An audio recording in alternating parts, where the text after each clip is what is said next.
Hey, what's up guys? Devin here with Backcountry Exposure. Today we're talking about how you can use a quilt and stay warm sleeping in a quilt. Now very often quilts are used as a means for hammock camping, but that doesn't always have to be the case. They are becoming more popular for ground dwellers like myself, for simplifying their sleep system, saving some weight in their sleep system, as well as removing that claustrophobic feeling that a mummy bag gives when you are in a mummy bag. So just a quick and brief rundown of what a quilt is. Quilt does not have a back panel to it. It is the shape in essence of a sleeping bag where you have a foot box, goes all the way up to a head end that does not have any kind of hood on it. So it comes up to about your neck. That's where you get the length of it. But the biggest thing about a quilt is there is no back to it that lays down on the sleeping pad. I'm not going to talk about the pros and cons of a quilt. What I want to talk about is how you can legitimately sleep warm using a quilt, because this is one of the most common questions that I see people asking. How do you sleep warm with that if you don't have anything underneath you? So let's talk about that first. The most important thing that is going to guarantee yourself the ability to stay warm is providing insulation between you, your body, and the ground. And that's where an insulated sleeping pad becomes crucial for a good quality warm night of sleep when you're using a backpacking quilt. So what I have here is the Nemo Tensor Insulated. This has an R value around 3.5. And for most 3-season settings, this is a great pad.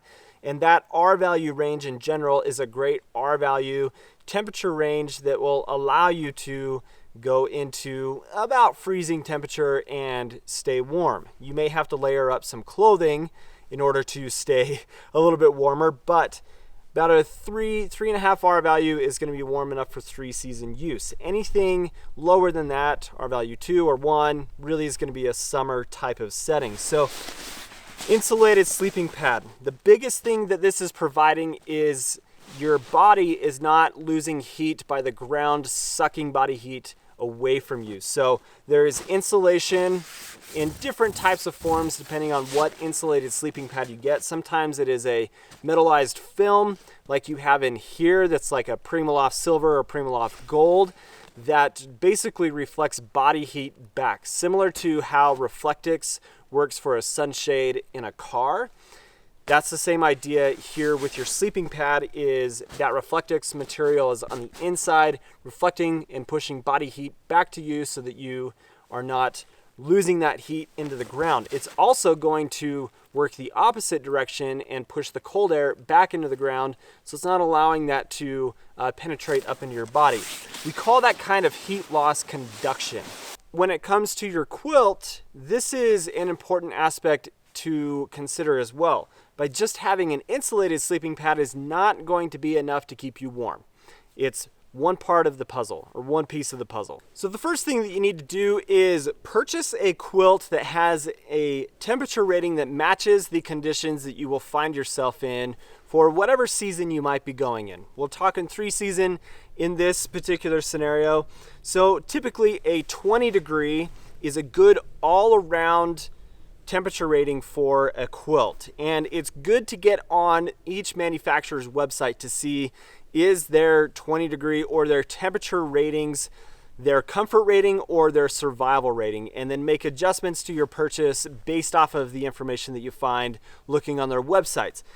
The reason that this is important is an insulated pad is going to help, but this is what is protecting you from the elements. And if you don't have enough insulation wrapped around you, then you are just going to be losing body heat. The insulation can't keep and trap enough body heat down to those lower temperatures. So make sure that your quilt has the correct temperature rating. The other thing to consider as well is, does your body sleep cold or warm? We all have different metabolisms, we all have different bodies, and we all sleep warm or cold depending on whatever type of person we are. So those are going to be your basic and just fundamental aspects of how you as a ground dweller sleeping with a backpacking quilt can stay warm. Now, there are other elements and aspects to a quilt that come into play that are just very important to making sure that you stay nice and warm while you're sleeping.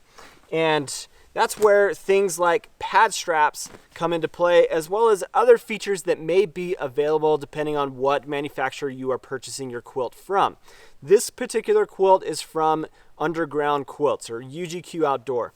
And UGQ has several different options of how you can customize your quilt to be able to make something that fits your sleeping style and your particular needs. With every quilt, you will get at least one pad strap. Some companies provide two, but you can always purchase more of these. Now, pad straps, the whole purpose of this, because you don't have on your quilt a back panel, if I roll around and move around with this quilt on top of me, then all I'm going to be doing is opening draft points. This is not going to stay sealed against the edge of the pad, and I'm just going to have draft points of now cold air coming in, as well as hot air from my body escaping out from under the insulation. So what a pad strap is going to allow is for this to wrap around, and I'm going to go ahead and do this now. This strap has two toggles on it, and each manufacturer, each company is going to have different types of pad straps that are just part of how they choose to put these on. But basically, you've got these tabs that are going to be on the sides of your quilt, and I'm going to wrap these toggles around these tabs. So I would do the same thing with this second pad strap. I'm going to just wrap this around my pad, and they allow you to tension depending on what size pad you have, if it's a 20 inch, 25 inch, that kind of thing. And these toggles will adjust. Then I'm just going to attach this here. Now, by doing that, this is basically keeping the sides of the quilt down against the sleeping pad. So it's there as a design feature to allow it so that you don't have all of these draft points as you move around in the quilt. As I toss and turn and roll from side to side, this is going to help keep those draft points closed and the edges of the quilt down against the pad. Is it a perfect system? No, it's not. Depending on what manufacturer of quilt you have different options of foot boxes as well. So this is a fully insulated foot box. It's closed all the way. There is no zipper on the foot box to open up the quilt. Sometimes you have a drawstring closure around the foot box, and that is another draft point on the quilt that if you are concerned about body heat escaping out of that, you can stuff a sock in there.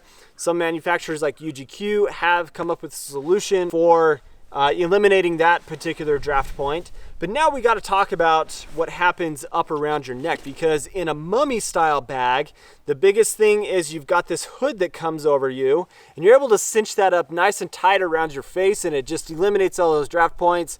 But then you're kind of like in that claustrophobic scenario that a lot of people don't like about mummy bags. So with your quilt, you've still got a drawstring closure, but the biggest things about it are you have these snaps. So you've got these snaps that are up here at the head end or at the neck that I'm able to just clip these together.